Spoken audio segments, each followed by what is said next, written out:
শুভেচ্ছা আমন্ত্রণ খেলাধুলা নিয়ে ইন্ডিপেন্ডেন্ট টেলিভিশনের নিয়মিত আয়োজন যত খেলায়। সাথে আছি মোহাম্মদ নাজিম। শুরুতে জানাবো শিরোনাম। রেকর্ডের দিনে ব্যাটে বলে ব্যর্থ সাকিব আল হাসান, কাটার স্লোয়ারে মুস্তাফিজের ম্যাচ সেরা বোলিং।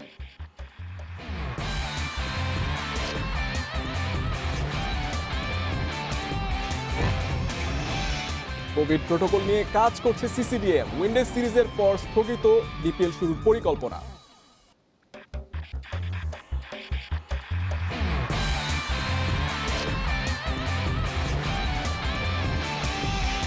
দ্বিতীয় প্রস্তুতি ম্যাচেও হার জামাল সাব্দের, ভুল সূত্রে কাতার ম্যাচে ঘুরে দাঁড়ানোর প্রত্যয় লাল সবুজে।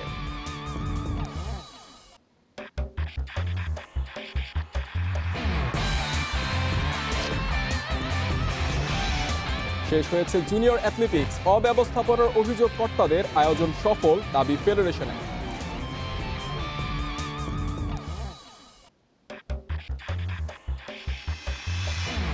এতক্ষণ শুনছিলেন শিরোনামে, এবার বিস্তারিত। শুরুতে ক্রিকেট। বঙ্গবন্ধু টি-20 কাপে দিনের প্রথম ম্যাচে জেমকন খুলনাকে 9 উইকেটে হারিয়েছে গাজী গ্রুপ চট্টগ্রাম। সব ধরনের টি-20তে 5000 রান পূরণের দিনে ওপেনিংয়ে নেমেও ব্যর্থ সাকিব। মাত্র 5 রানে 4 উইকেট নিয়ে মুস্তাফিজের বোলিং তোপে সাকিব রিয়াদের খুলনা মাত্র 86 রানে অল আউট হয়। জবাবে লিটনের অপরাজিত 53 রানে 9 উইকেটের জয় পায় চট্টগ্রাম। ঘরোয়া কিংবা আন্তর্জাতিক সবশেষ কবে সাকিবকে ওপেনিংয়ে দেখা গেছে বলা কঠিন। নিষেধাজ্ঞা থেকে ফিরে ব্যাটে রান নেই, বোলিংয়েও আগের ধার নেই। ব্যাট প্যাচ কাটাতে আউট অব দ্য বক্স চেষ্টা। চট্টগ্রামের বিপক্ষে ব্যাট হাতে ওপেনিংয়ে খুলনার সাকিব। 3টে সিঙ্গেল নিয়ে নতুন মাইলফলকে সাকিব। তামিমের পর দেশের দ্বিতীয় ব্যাটসম্যান হিসেবে সব ধরনের টি-20তে 5000 রানের কোটা ছুঁয়েছেন।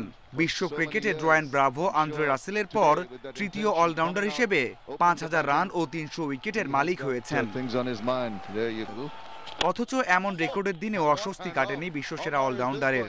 সেই 3 রানেই ফিরতে হয়েছে। আগের 2 ম্যাচে করেছিলেন 15 ও 12। বল হাতেও এদিন থেকেছেন উইকেট শূন্য। দলও হেরেছে 9 উইকেটের বড় ব্যবধানে। 3 ম্যাচে উইকেট সংখ্যা মাত্র 1টি। একই দিনে সব আলো কেড়েছেন মুস্তাফিজ। হারিয়ে যাওয়া সব ডেলিভারি যেন ফিরে পেয়েছেন। স্লোয়ার কাটার পেইসে দুর্দান্ত ফিজকে পাওয়া গেছে। ম্যাচের প্রথম ভাগে বল করেননি। কাটার মাস্টার আক্রমণে আসার আগেই নাহিদুলের শিকার হন 2 বিগ ফিশ, সাকিব ও রিয়াদ। তাইজুলও যোগ দেন উইকেট উৎসবে। মুস্তাফিজ প্রথম ওভারে দেন মাত্র 2 রান। লম্বা বিরতি দিয়ে 14তম ওভারে তাকে আক্রমণে ফেরান অধিনায়ক মোহাম্মদ মিঠুন। টানা 3 ওভারের স্পেলে 4 উইকেট নেন মুস্তাফিজ। খরচ করেন মাত্র 3 রান। আগুনে বোলিংয়ে 18টি ডট বল করেন মুস্তাফিজ। তাতে খুলনা অল আউট হয় মাত্র 86 রানে। আর 5 রানে 4 উইকেট নেন মুস্তাফিজ।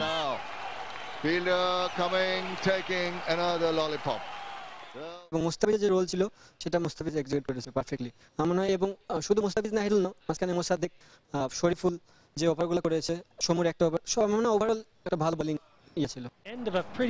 মাঝহারুল ইসলাম, ইন্ডিপেন্ডেন্ট নিউজ।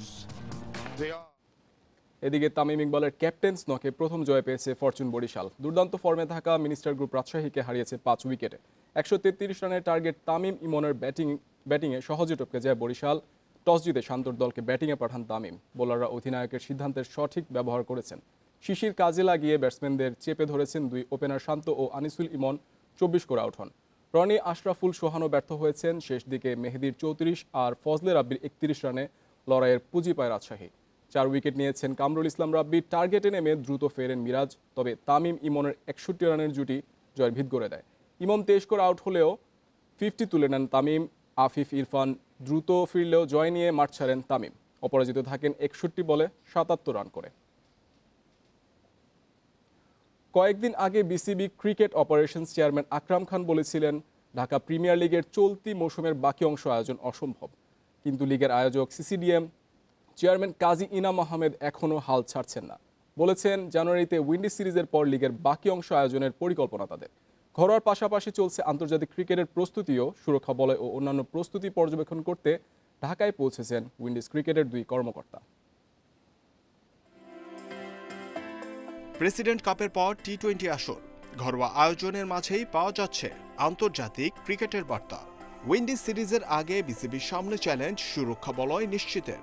সেই কাজে কতটা এগুলো স্বাগতিকেরা দেখার জন্য ঢাকায় উইন্ডিজ ক্রিকেট বোর্ডের 2 কর্মকর্তা আকশিমান সিং ও পালস লোয়ে বাংলাদেশে 4 দিনের সফরে তারা করোনা পরিস্থিতি পর্যবেক্ষণ ও সম্ভাব্য ভেন্যু পরিদর্শন করবেন।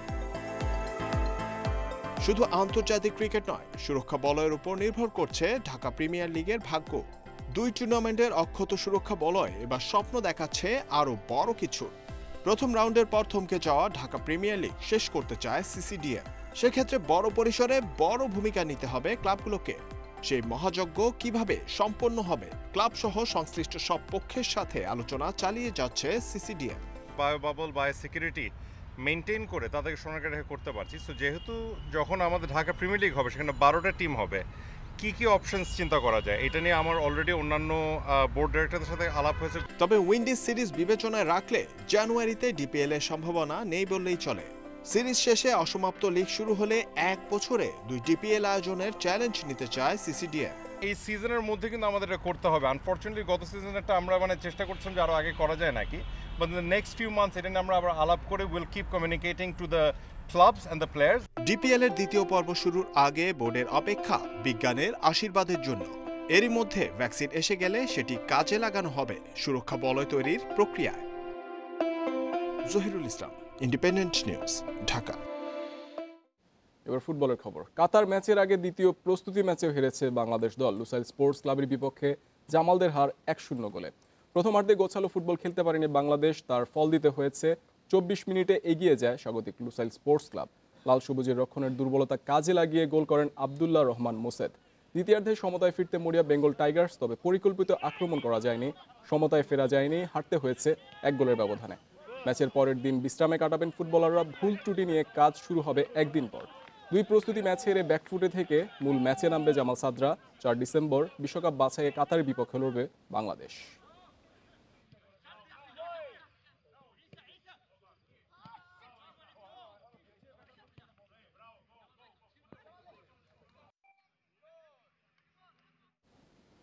ফেব্রুয়ারির প্রথম সপ্তাহে বাংলাদেশ চ্যাম্পিয়নশিপ লিগ শুরুর পরিকল্পনা বাফুফের। এই উপলক্ষে 7 ডিসেম্বর থেকে 7 জানুয়ারি পর্যন্ত দলবদল অনুষ্ঠিত হবে। লিগে অংশগ্রহণকারী ক্লাবগুলোর অনূর্ধ্ব 18 দল নিয়ে আরও একটি টুর্নামেন্ট আয়োজন করা হবে। শনিবার পেশাদার লিগ কমিটির এক অনলাইন সভায় এসব সিদ্ধান্ত জানিয়েছেন আব্দুস সালাম মুর্শিদি। চ্যাম্পিয়ন্স লিগের খেলাগুলো ডবল লিগ পদ্ধতিতে খেলবে।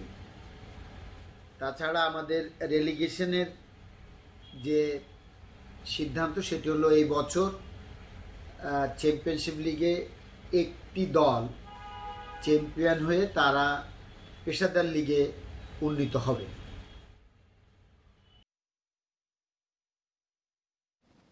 শেষ হয়েছে 36তম জাতীয় জুনিয়র অ্যাথলেটিক্স। শেষ দিনে বালক বিভাগে দ্রুততম মানবী হয়ে আলো কেড়েছেন স্বপন ও রেখা। নানা অব্যবস্থাপনা থাকলেও আয়োজন সফল হয়েছে দাবি ফেডারেশনের। তরুণ অ্যাথলিটদের আর্থিক নিশ্চয়তা মিলেছে জানিয়েছেন ফেডারেশনের সাধারণ সম্পাদক আব্দুর রকিব মন্টু। করোনা আতঙ্কের মাঝেই বঙ্গবন্ধু স্টেডিয়ামে জাতীয় জুনিয়র অ্যাথলেটিক্স। সারা দেশের 500 অ্যাথলিট অংশ নেয় 36তম আসরে। দুদিনের এই আয়োজনে বেশিরভাগ ক্ষেত্রেই দেখা গেছে অব্যবস্থাপনা। করোনা পরীক্ষা ছাড়াই অংশগ্রহণ আর পর্যাপ্ত আবাসন সুবিধা না থাকার অভিযোগ অনেক অ্যাথলিট কর্মকর্তাদের। তবে গণমাধ্যমে ফেডারেশনের বিরুদ্ধে মুখ খুলতে রাজি হননি তারা। স্বাস্থ্যবিধি অনুসরণেও ঘাটতি দেখা গেছে। জোড়াতালি দেয়া অ্যাথলেটিক্স ট্র্যাক নিয়ে আপত্তির শেষ নেই। আমরা মোট 9 জন এসেছি, 9 জনের মধ্যে কাউরের কোনো খরচ দিইনি। তারপরেও আমরা নিজের টাকা খরচ করে আমরা এখানে খেলা খেলতে এসেছি। কোনো পার্টিসিপেট মানিও দেওয়া হচ্ছে না, আমরা নিজ খরচে এবং নিজের গার্জেন নিয়ে খেলতে আসছি। আমরা নিজেরাই হ্যান্ড স্যানিটাইজ নিয়ে আসছি, মাস্ক নিয়ে আসছি। তবে আয়োজনকে সফল মানছে ফেডারেশন। মিলেছে তরুণ প্রতিভা, তাদের ঠিকঠাকভাবে প্রস্তুত করতে সার্ভিসেস দলগুলো থেকে প্রতিশ্রুতি পাওয়া গেছে জানিয়েছেন ফেডারেশন সাধারণ সম্পাদক। এই প্রতিযোগিতায় চলাকালীনই প্রায় 30 জনের মতো প্রতিযোগী তারা বিভিন্ন সংস্থায় চুক্তিবদ্ধ অথবা নিয়োগ পাওয়ার জন্য আলোচনা হয়েছে। এটা আমাদের আরেকটা বড় প্রাপ্তি। যুবদের যে প্রত্যাশা যে তারা আগামী দিন কেউ ইসমাইল, কেউ জহিরান, কেউ হাসান মিয়া হতে চায় বা বাংলাদেশে বাইরে গিয়ে তারাও কিছু আনতে চায়। আমি মনে করি এটা এক ধাপ আগালো এই মিটের মাধ্যমে। 11 সেকেন্ডে দৌড় শেষ করে বালক বিভাগে দ্রুততম স্বপন চৌধুরী, আর বালিকা বিভাগে শ্রেষ্ঠত্ব রেখা আক্তারের। আমার বড় ভাই ইকবাল ভাই, বারেক ভাই ওরা আমার 15 দিন মাত্র কোচ করাইছে। আমি খেলতাম অন্যটা, পরে আমার 15 দিন কোচ করেছে, 15 দিনের ভিতরে আমি ইনশাল্লাহ এরকম করতে পারছি। বাসায় করোনার কারণে সেরকম মাঠে আসতে পারিনি, মানে এরকম গেম যখন হবে তখন 1 মাস আগে একটু ট্রেনিং করছিলাম। জুনিয়রদের পর জানুয়ারিতে জাতীয় অ্যাথলেটিক্সের সিনিয়র টুর্নামেন্ট আয়োজন করার পরিকল্পনা ফেডারেশনের। তবে ছেঁড়া আর ফাটল ধরা ট্র্যাকে সর্বোচ্চ পর্যায়ের আয়োজন কতটুকু সফল হবে সে প্রশ্ন থেকেই যায়। Abidur Rahman, independent News, Dhaka. হারানো ঐতিহ্য সাফল্য ফিরে পেতে মরিয়া শুটিং স্পোর্টস ফেডারেশন। যারা শুটিংয়ের উন্নয়নে বাধা হয়ে দাঁড়াবে তাদের বিরুদ্ধে আইনগত ব্যবস্থা নেওয়ার হুঁশিয়ারি দিয়েছেন অ্যাডহক কমিটি মহাসচিব। এদিকে 2 বছর আগে কমনওয়েলথ গেমসে ভালো করার আর্থিক পুরস্কারের টাকা পেয়েছেন বাকি ও শাকিল। সুদিন ফেরাতে শুটিং ফেডারেশনের তোড়জোড়, একের পর এক সভা করছে কর্তারা, সাজানো হচ্ছে ভবিষ্যৎ রূপরেখা। গেল কয়েক মাসের অস্থিরতা কাটানোর চেষ্টা অ্যাডহক কমিটির, তারপরও কোথায় যেন গলদ রয়েই গেছে। দুদক বলেন, এনবিআর বলেন, সব জায়গা থেকে একটা অবজেকশন আছে।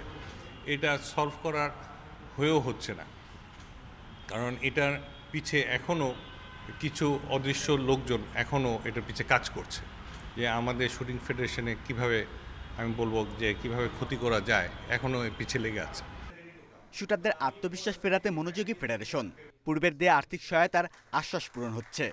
কমনওয়েলথ গেমসের 2 বছর পর আর্থিক পুরস্কারের প্রথম কিস্তি পেয়েছেন 2 শুটার আব্দুল হেল বাকি ও শাকিল আহমেদ। দুজন হাতে পেয়েছেন 4 করে মোট 8 লাখ টাকা। প্রথম চান্সেই ফাইট করে হয়তো মেডেলের একটা সম্ভাবনা আমাদের থাকবে। এরকমভাবে যদি ধারাবাহিকতা থাকে ইনশাল্লাহ আমি মনে করতেছি যে আমরা নেক্সট ওয়ার্ল্ড কাপগুলোতে আমরা অনেক ভালো কিছু করতে পারবো। এটা যেন কন্টিনিউ থাকে, আমার মনে হয় প্রত্যেকটা, আমার শুধু আমি শুটার না, অ্যাটলিস্ট মানে যতগুলি শুটার আছে সব শুটারদের মধ্যেই একটা আগ্রহ কাজ করবে আমার মনে হয়, এরকম যদি কন্টিনিউ থাকে। টোকিও অলিম্পিককে সামনে রেখে ফেব্রুয়ারিতে আনা হবে 2 Korean coach. Shamim Ahmed, Independent News, Dhaka. ইপিএলে ব্রাইটনের বিপক্ষে হোঁচট খেলেও পয়েন্ট টেবিলের শীর্ষে উঠেছে লিভারপুল। ওই ম্যাচে এগিয়ে থাকলেও শেষ পর্যন্ত 1-1 গোলের ড্রয়ে পয়েন্ট খুঁয়েছে অল রেডস। এদিকে বার্নলিকে 5-0 গোলে উড়িয়ে দিয়েছে ম্যান সিটি। ব্রাইটনের মাঠে শুরু থেকে আধিপত্য লিভারপুলের, তবে 20 মিনিটে এগিয়ে যাওয়ার সুযোগ নষ্ট করে স্বাগতিকরা স্পট কিকে লক্ষ্যভেদে ব্যর্থ নিয়াল মাউপে। 35 মিনিটে সালা গোল করলেও বাতিল হয় অফসাইডের কারণে। দ্বিতীয়ার্ধে দিয়েগো জোতার কল্যাণে কাঙ্ক্ষিত গোল পায় অল রেডস। ইনজুরি টাইমে কপাল পড়ে ক্লপের শিষ্যদের। সফল স্পট কিকে ব্রাইটনকে সমতায় ফেরান জার্মান মিডফিল্ডার গ্রস। 10 ম্যাচে 21 পয়েন্ট নিয়ে শীর্ষে লিভারপুল, 1 পয়েন্ট কম নিয়ে 2-এ টটেনহ্যাম।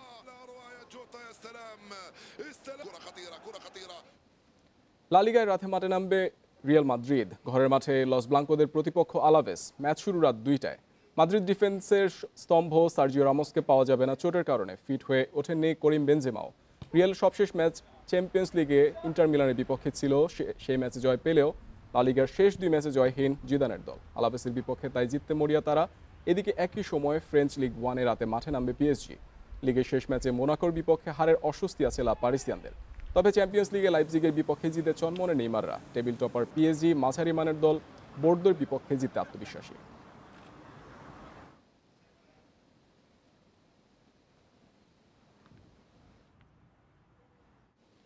তিন ম্যাচ সিরিজের প্রথম টি20তে সাউথ আফ্রিকাকে 5 উইকেটে হারিয়েছে ইংল্যান্ড। টস জিতে ফিল্ডিংয়ের সিদ্ধান্ত নেয় ইংলিশ অধিনায়ক মর্গ্যান। ব্যাটিংয়ের শুরুতে ওপেনার বাহুমাকে হারায় সাউথ আফ্রিকা। এরপর হাল ধরেন ডিকক আর ডুপ্লেসি। ডিকক 30 করে আউট হন, তবে 50 তুলে নেন ডুপ্লেসি। শেষ দিকে ডুসেন ও ক্লাসেনের ব্যাটে ভর করে বোর্ডে 179 রান জমা করে প্রোটিয়ারা। চ্যালেঞ্জিং টার্গেটে ব্যাট করতে নেমে মাত্র 34 রানে 3 উইকেট হারায় ইংল্যান্ড। কিন্তু এরপর জনি বেয়ারস্টো আর বেন স্টোকসের ব্যাটিংয়ে দারুণভাবে ঘুরে দাঁড়ায় 3 লায়ন্স। স্টোকস 37 করে আউট হলেও অপরাজিত 86 রানে ম্যাচ জিতে মাঠ ছাড়েন বেয়ারস্টো।